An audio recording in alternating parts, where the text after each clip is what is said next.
This is the week I have to read a Spawn comic book.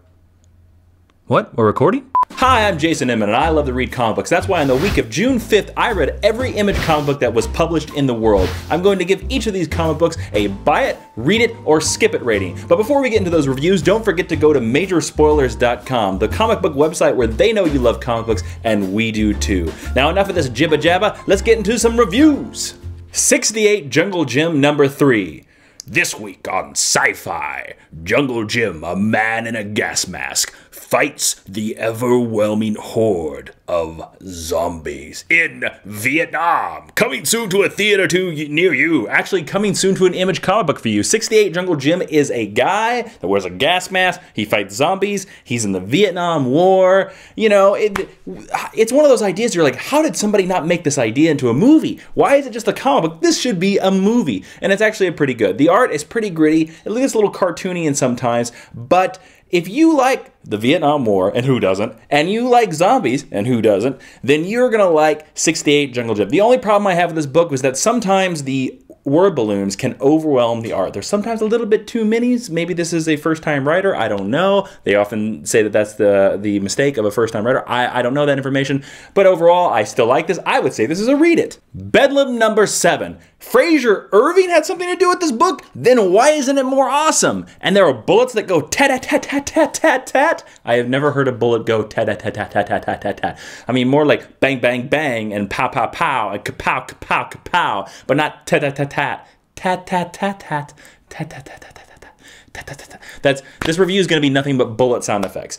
Basically, this book is set in the events that barely 10 years ago there was a Red Matter event, and this guy, this crazy religious guy with a white mask, murdered a bunch of people, and apparently it was a big deal because the characters tell you it's a big deal, but they never show you why it's a big deal. They just tell you it's a big deal, and you're supposed to think that it's a big deal because they keep telling you that it's a big deal. Guess what? I didn't think it was much of a big deal. The coolest thing about this book is the ending, and I'm going to spoil it right now. The ending of this book is there were a bunch of people, they held up their cell phones and got very dramatic, and then they all exploded. They didn't tat-tat-tat explode. They kaboom-a-boomed explode. They didn't no tat-tat-tat-tat-tat.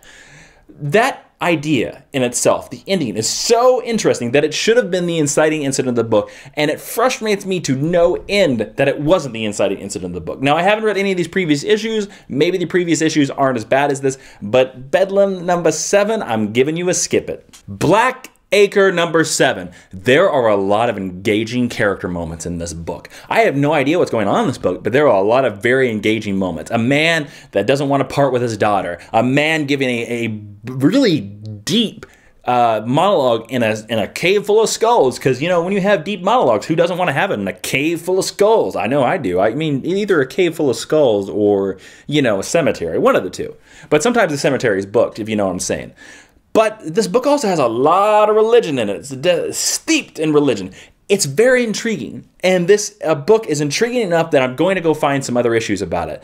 If you are intrigued in this book, I would say, you know, and you like religion and you like guys that talk with skulls and places and dark places, I would say go buy this. The Darkness, number 113. Oh man, The Darkness. I am so surprised that this book is still even being published. I can't believe this Top Cow book is still being published. 113 issues later, the male Witchblade is still being published. Wow, well, applause. Mark Silvestri, how the heck did you make this happen? You're a genius, sir. Basically, you find out that somewhere previous to this issue, the world has been destroyed, and then Darkness rebuilt the world, but he rebuilt the world to where he had a daughter and a family, and he has powers, but he doesn't have powers. And his daughter is journeying through hell, and the entire issue is told through a narrator, very fairy tale, you know, and they have nice little fairy tale book covers, little things like that, you know, that show her mind thoughts.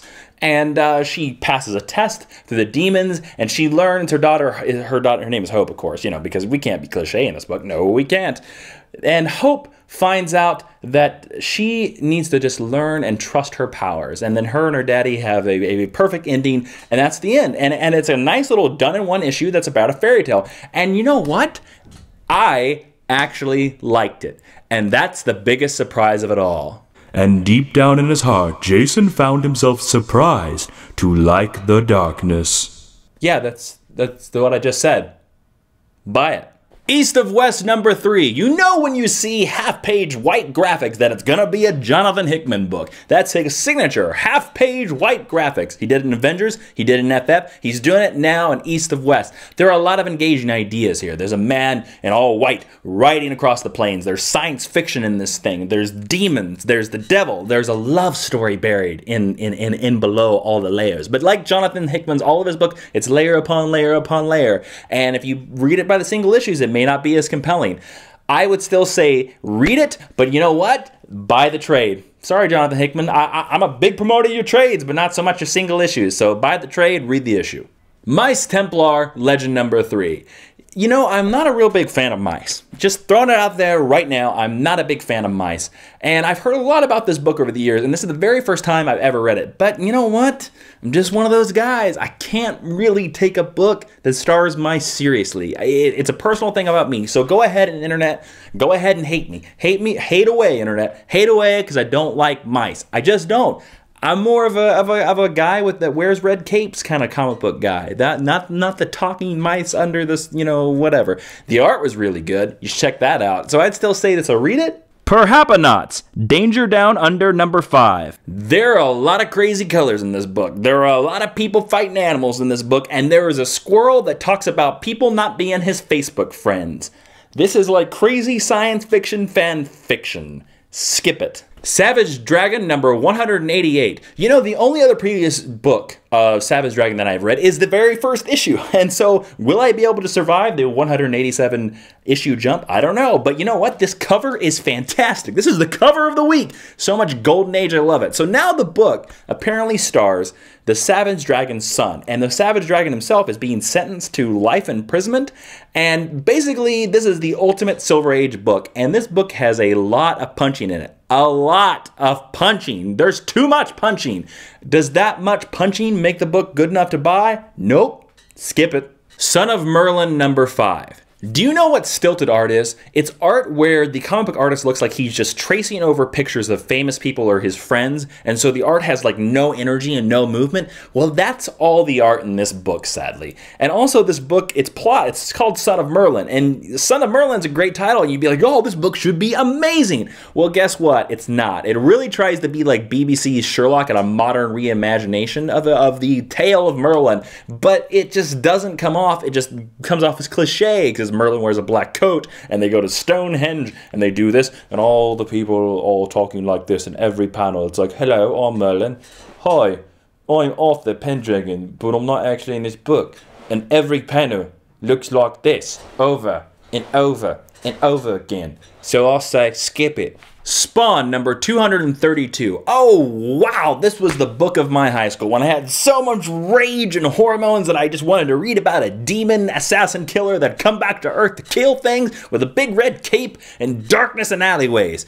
Now, they've changed the art style, and this is more of like an Alex Maleev, you know, from Daredevil style, and so it kind of works. But the main problem with Spawn is that, well, one, there's been a lot of changes. Al Simmons is no longer Spawn. I guess he's now Satan, and Jim Downing is now Spawn, but he was never dead. The Spawn took him over. It's kind of a little bit confusing, but it sounds interesting. The biggest problem with Spawn is that they always try to do these contextual, metaphorical, analogy, I can't even say the word, just deep monologues that try to make it seem like this book is more deeper than what it is, but it actually isn't, and it's just metaphor upon monologue, and we must tell you about the demon and the heaven, and how God won't like this, and Satan won't like that, and this guy over here, and Jimmy doesn't like that sandwich, and how it all matters into the world. I actually think that very few characters in this book even had a speech bubble. It was just all text captions all over the page, telling you everything about the character instead of showing you. Let the character feel. It was a little like this. And thus Jason worried and thought about how to finish the comic book reviews and what grade he would give Spawn 232 until his mind was made up, and he said, skip it.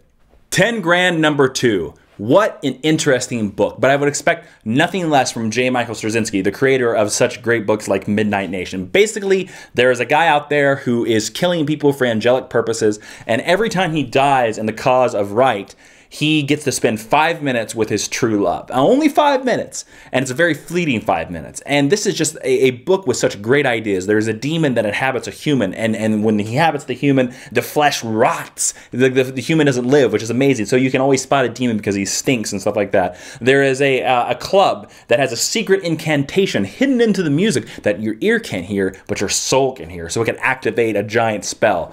The art is great by Ben Templesmith, very cinematic. It draws you in, it pulls you in, it has a very cartoony element. I would tell you more about this book, but this book is a definite buy it, so I don't want to spoil any more. Go buy this book. And that's all the Image comic books for the week of June 5th. Don't forget to go to majorspoilers.com, the comic book website where they know that you love comic books, and they do too. They have some amazing podcasts, they have some amazing retro reviews. It's a great site. Go check them out. As always, like, favorite, and subscribe to this video. You know, if you like comic books and you like even hearing people talk about comic books, then please share and like and comment below. And remember, comment below what books and what company you want me to review next week. But I'm gonna let you know, Man of Steel opens next week, and this guy's from Kansas, so next week is more than likely going to be a DC week. I might overrule you down in the comic books. Thank you to all of you that rate and subscribe and comment below. I appreciate and love every single one of you. Right there, I'm looking right at you. You know who you are. I like you, and I appreciate you. As always, I'm Jason Inman. Be seeing you. In time, you will help them.